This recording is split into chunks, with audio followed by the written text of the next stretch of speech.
Salams and welcome. Thank you for joining me in part two of this just very brief series of what is the soul. Many people are curious. Many people have asked me, what is the soul? Just in very basic terms. As we mentioned in episode 1 yesterday, is that the soul is something where the Quran tells us very clearly that Allah subhanahu wa ta'ala has given us very, very little knowledge about it. But the fact that it exists is an absolute reality. Yes, indeed. There are some scientists who don't believe in the soul. There are some scientists who believe that if you cannot see the spiritual dimension, or if you cannot test it through the scientific method, then they are not interested in it. But the majority of people in the world, most of the religions in the world, and especially the monotheistic religions, the three main monotheistic religions, which is Judaism and Christianity and Islam. Monotheism means that there is only one God. So these monotheistic religions believe, yes, definitely there is a soul, and the soul transcends. It comes from eternity. It comes from the spiritual world. It enters your body at the time of death. It leaves your body. The soul does not die. It continues into eternity, and it continues into its journey back to its creator, right? So, previously, in the previous episode, we spoke very briefly about the three categories of nafs, and just let's quick revision. The nafs has three categories. The lowest is the animal nafs, which is nafs al-ammara.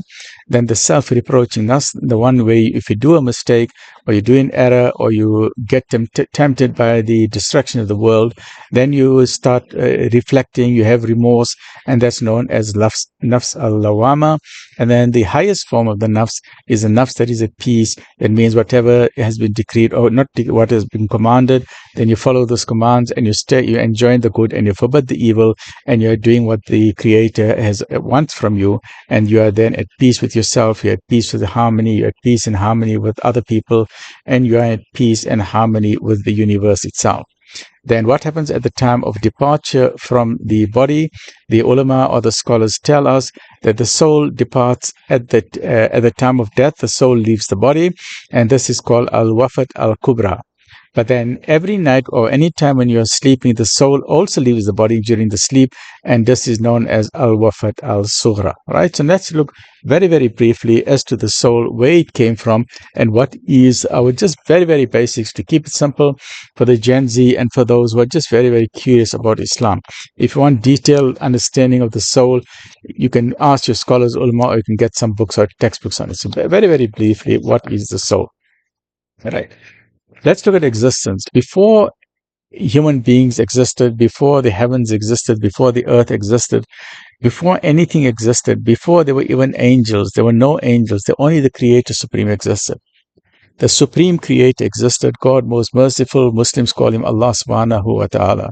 And please do not get confused with other types of gods or the Greek mythological gods. Here I'm talking about the Supreme Creator.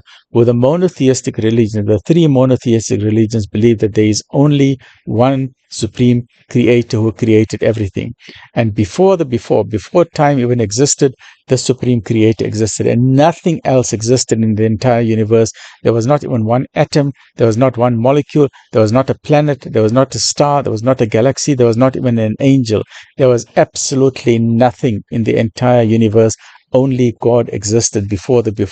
And the reason why we say even before time existed, because time only exists if there's a thing to measure it with.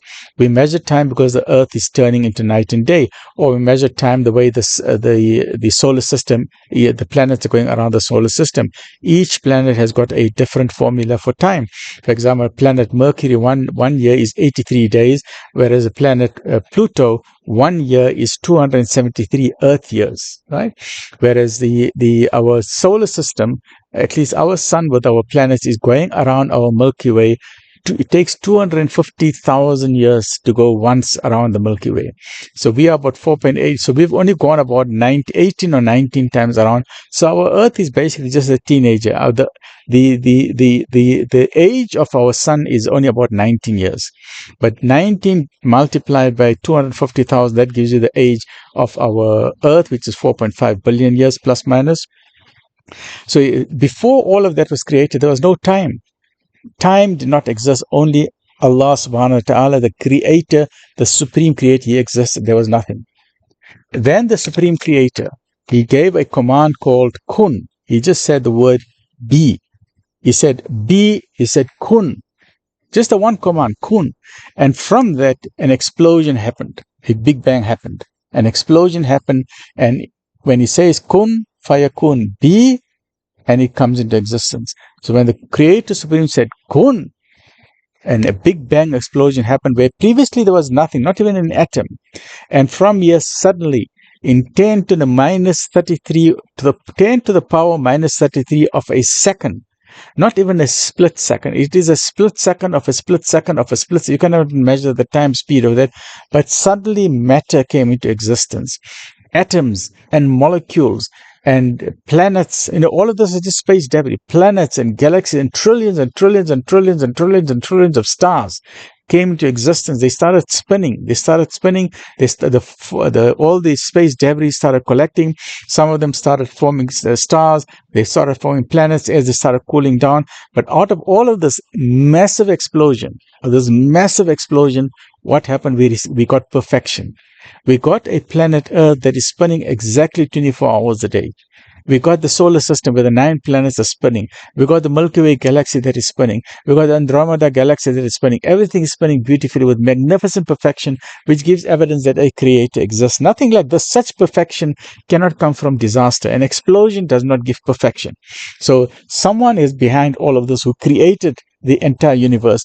But the entire universe, this little circle here represents the entire universe as we know it. This circle here represents 1 trillion galaxies, and each galaxy contains trillions of stars and trillions upon trillions of planets.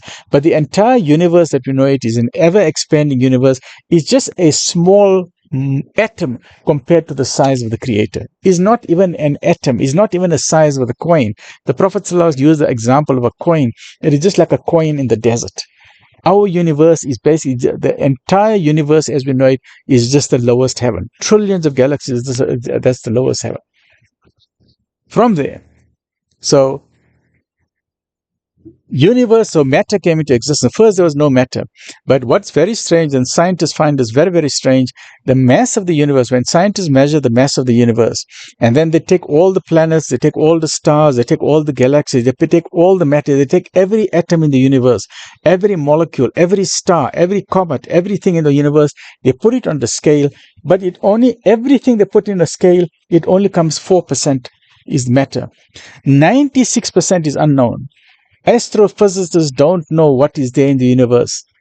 If you measure the entire universe, every piece of matter, it only gives you 4%. What is the other 96%? Scientists cannot answer that question, right? It is a strange enigma.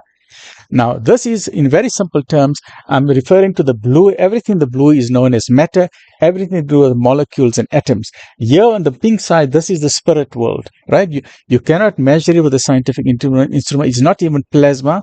It is not even, there's not a single atom or molecule here. You cannot measure this with an X-ray machine. You cannot measure this with an MRI scanner. You cannot measure this with an ECG machine, nothing. But in this blue section here, when the command came for the Big Bang, kun fayakun, from the Big Bang, we have the heavens, you have the trillions of galaxies, the earth came into being, all creatures came into being, and from there, the most magnificent creature, the human being, came into being, and then his body. So all of this is matter. That is matter, that's matter, that's matter, that's all molecules. Even the human body is molecule, but the human body is just a shell. But from the spirit world, God in His mercy instructs the angels that when the baby is born, then we wait 40 days, then another 40 days, and another 40 days.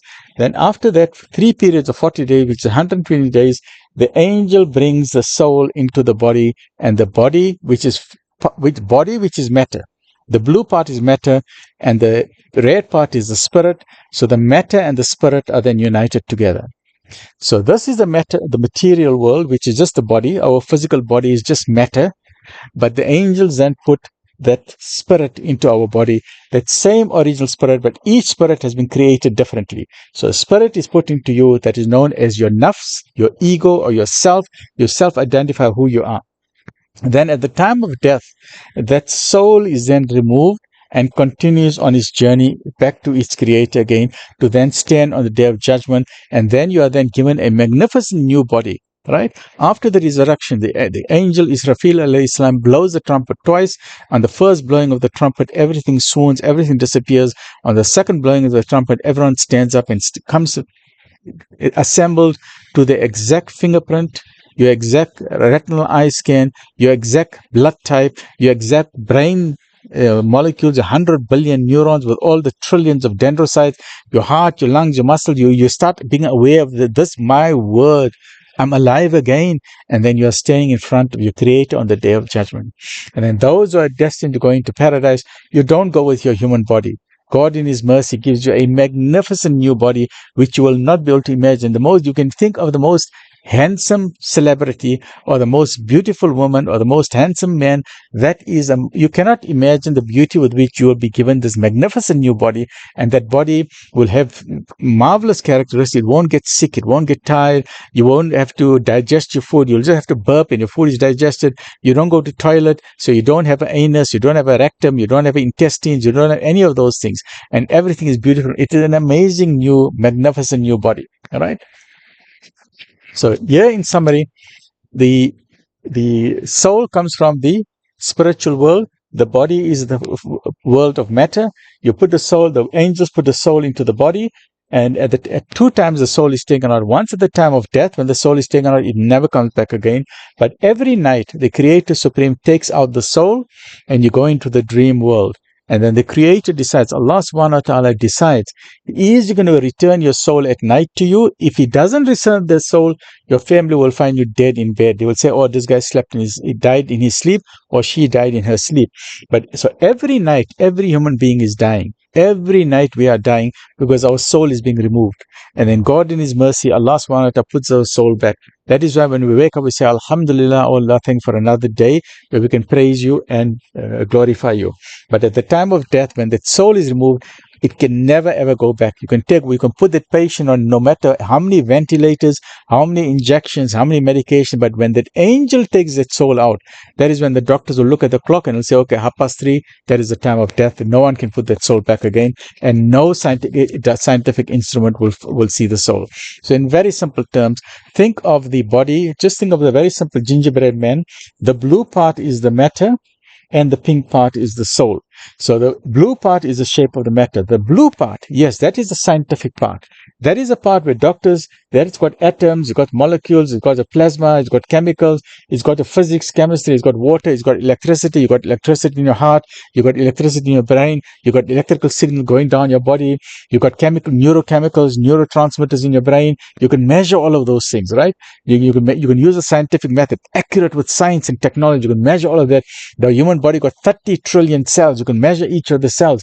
You can check the body with X-rays, 3D scans, MRI scans, functional MRI scans, ECGs, EEGs, and you can take bloods. That is all the part. That's all the blue part. But what no one can do, there's no scientist on the earth who can measure with any scientific instrument the soul. They cannot take the blood test of a soul. They cannot do an X-ray of the soul. They cannot do an MRI scan of the soul, because the soul is in the transcendental dimension. But the fact that it exists, it is a guarantee, and it is a reality. And it is this soul that is the decision maker. And this soul is determined what is right and what is wrong. And that is why when the person just think of your soul, at least think of your body as a motor car. Of a beautiful motor car, of a Rolls Royce or a Toyota or a Lamborghini. It's just a traveling vehicle for you to travel on earth.